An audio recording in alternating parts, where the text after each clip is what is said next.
Hello बच्चों। बच्चों, हमने वह चिड़िया जो कविता पढ़ी, आज हम उस कविता के कुछ प्रश्न उत्तर लिख रहे हैं जिन्हें आपको अपनी कॉपी में करना है। कॉपी में सारा कार्य आप बहुत सफाई से और सुंदरता से करेंगे। आपने चिड़िया का चित्र बनाया है, कविता लिखी है और कविता के अर्थ लिखे हैं। आज हम उनके प्रश्न उत्तर लिखेंगे। कुछ प्रश्न उत्तर जो आपकी पुस्तक में हैं वह दिए गए हैं और कुछ अतिरिक्त प्रश्न हैं। इन सभी को आपको अपनी कॉपी में लिखना है। जो प्रश्न बाकी हैं आपकी बुक में, उन्हें हम डिस्कस करेंगे। ठीक है, उन्हें कॉपी में नहीं लिखना है, उन्हें केवल हम डिस्कस करेंगे। पाठ 1, वह चिड़िया जो। प्रश्न उत्तर। पहला प्रश्न है, इस कविता के आधार पर बताओ कि चिड़िया को किन किन चीज़ों से प्यार है। उत्तर। इस कविता के आधार पर ज्ञात होता है कि चिड़िया को दूध भरे अनाज के दानों, नदी तथा जंगल से प्यार है। चिड़िया जूडी के दाने एवं अन्य अनाज के दानों को खाना पसंद करती है। इस चिड़िया को गीत गाना पसंद है। जंगल से इसे बहुत प्यार है। यह नदी से भी बहुत प्यार करती है। बच्चों, उत्तर आपको पता है, लेकिन आप लिखते समय भाषा का ध्यान नहीं रखते हैं, इसलिए मैं आपको यहाँ उत्तर दे रही हूँ कि आप भाषा के व्यवस्थित क्रम को हमेशा ध्यान रखें कि जब भी हम किसी प्रश्न का उत्तर लिखते हैं तो उसकी भाषा किस तरह की होनी चाहिए, किस तरह के शब्दों का चयन हमें करना है, इन सब बातों का हमें ध्यान रखते हुए उत्तर लिखना होता है।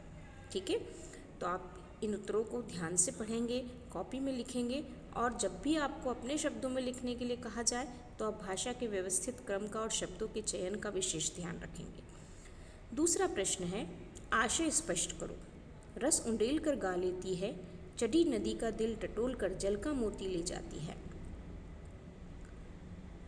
उत्तर है क। चिड़िया जंगल में जब अकेली होती है तब वह बिना किसी डर और संकोच के उन्मुक्त भाव से गाती है। उन्मुक्त यानी खुले भाव से गाती है। वह मधुर स्वर में गाती है। उसके स्वर की मधुरता वातावरण में रस घोल देती है। ख। छोटी चिड़िया चढ़ी हुई नदी से बिल्कुल भी नहीं घबराती है। वह उफनती नदी के बीच से अपनी चोंच में पानी की बूंद लेकर उड़ जाती है, यानी लबालब भरी नदी की जल राशि का अनुमान लगाकर उस जल राशि में से जल का मोती निकाल लाती है।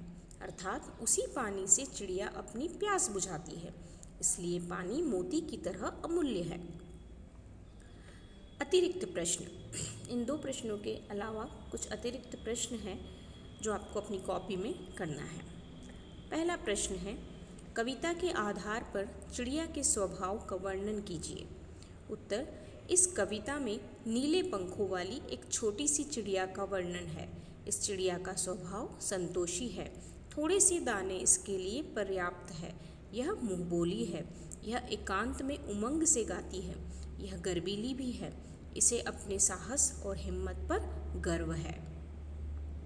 प्रश्न 2, चिड़िया किससे प्यार करती है और क्यों। उत्तर। इस छोटी चिड़िया को अन्न से प्यार है। यह जूडी के दाने बड़े मन से खाती है। उसे विजन से प्यार है। विजन का अर्थ है एकांत। उसे नदी से भी प्यार है। एकांत जंगल में वह मधुर स्वर में गाती है। वह उफनती नदी की बीच धारा से जल की बूंदें अपनी चोंच में लेकर उड़ जाती है। प्रश्न 3, चिड़िया अपना जीवन कैसे व्यतीत करती है। व्यतीत करना यानी बिताना।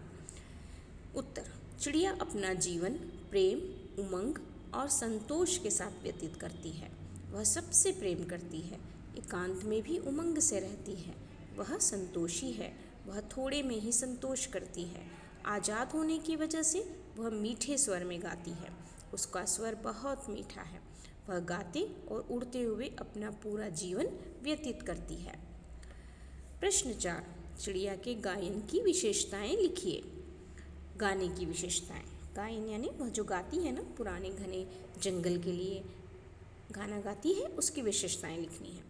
वह छोटी चिड़िया खुले गले से बहुत ही मीठी आवाज़ में गाती है। उसके गाने वातावरण में रस घोल देते हैं। वह अपने गीत जंगल को समर्पित कर देती है। किसके लिए गाती है वो?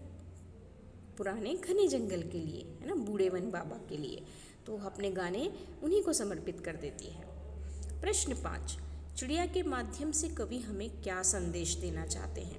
उत्तर, कवि चिड़िया के माध्यम से खुशी से जीने का संदेश हमें देते हैं। चिड़िया के माध्यम से हमें सीख मिलती है कि हमें थोड़े में ही संतोष करना चाहिए। इस कविता में अकेले रहकर भी उमंग से जीने का संदेश दिया गया है।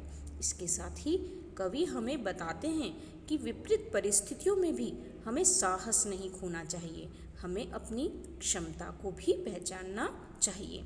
तो बच्चों, ये सारे प्रश्न उत्तर आपको अपनी कॉपी में सुंदर अक्षरों में और साफ एकदम शुद्धता से लिखना है। मात्राओं की गलती आप नहीं करेंगे। और यदि किसी प्रश्न का उत्तर आपको नहीं समझ में आता है तो आप मुझसे पूछ सकते हैं।